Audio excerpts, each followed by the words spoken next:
Welcome back. In a mini plenary session in Parliament today, a draft resolution by the Democratic Alliance leader John Steenhuisen was debated. It's about the establishment of an ad hoc committee that would explore the full extent of corruption and other criminal networks, including cartels at Eskom.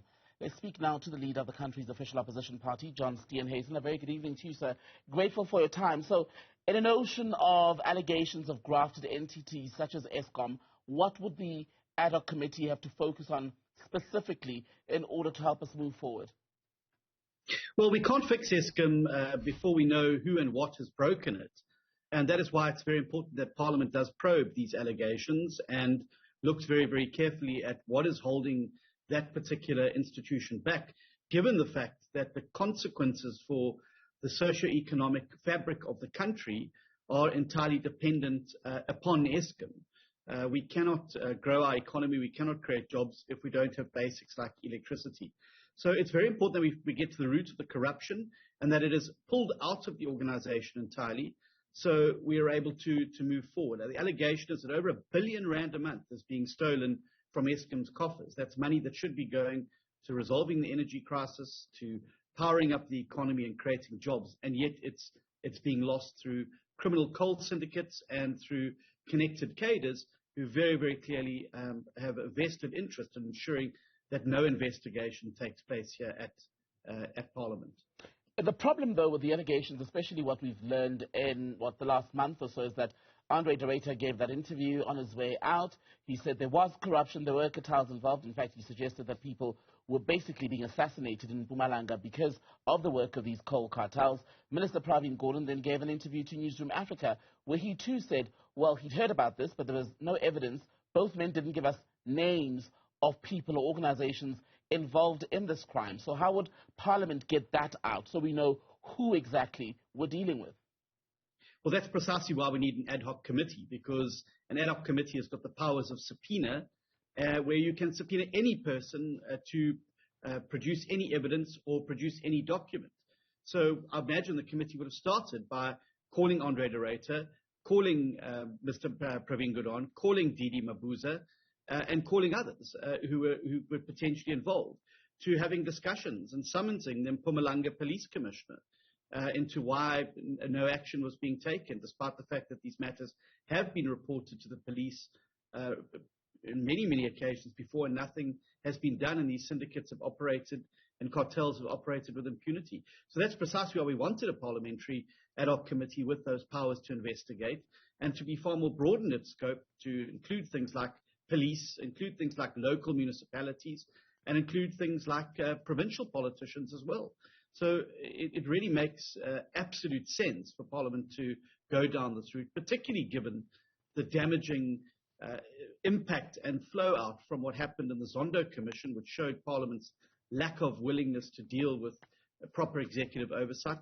And it makes a mockery of the fulsome apology that the Speaker at the time, Thandi Modise, gave to the Zondo Commission for Parliament's failure to exercise sufficient oversight.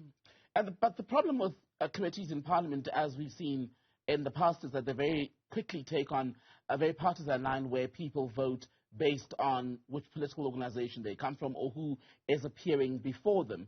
So given the seriousness of these allegations, is it not an issue that's best left, I wonder, to law enforcement to probe independently? Well, if we wait for law enforcement, I think we would wait till you and I are very old men sitting on a porch somewhere. If one looks at the fact that these allegations have been in the public arena now for a number of weeks, no arrests, no indication that anybody is close to being arrested, and the like. So I have no faith in those processes. Why the parliamentary committee is important is it will get the information out there. It will be able to do it in a public way where people will be protected by parliamentary privilege when they reveal names and reveal the evidence, and that they will not be able to be civilly or criminally liable for what they say in that committee. So we will get the full unvarnished truth on the table. If the ANC then, as they did it in Nkandla, choose to try and use a majority to then suppress this information, it gives Parliament avenues to, or parties in Parliament, avenues to approach the courts. And that's exactly what happened in the Nkandla ad hoc committee. The information came out. The public protector's report was processed. We had the ridiculousness of fire pools and and the like. And it was then overturned in court in Judge Mogoeng's landmark judgment, and kind of judgment, where he too criticized Parliament for its failure to hold the executive accountable despite this overwhelming evidence. You wanted an ad hoc committee to look into the Phala Phala issue again. That was turned down by the National Assembly Speaker. You now want an ad hoc committee on the issue of Eskom and the corruption allegations there. Do you think that will actually ever see the light of day? Well, if it doesn't, Parliament then is part of the problem, and those MPs become part of the problem. And no doubt when we end up with the State Capture Report Volume 2 and Version 2, when the current capture that's taking place is exposed, then Parliament's once again going to be embarrassed and shown up for not having done its job. And I think that would be a terrible place for Parliament to be.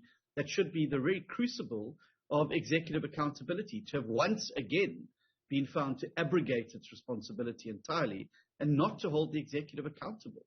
A Parliament's got to do its work as envisaged in the Constitution. If it fails to do that, it's failing the people of the country and it's failing the Constitution. John Steenhuisen, DA leader, good to speak to you. Thank you for your time today.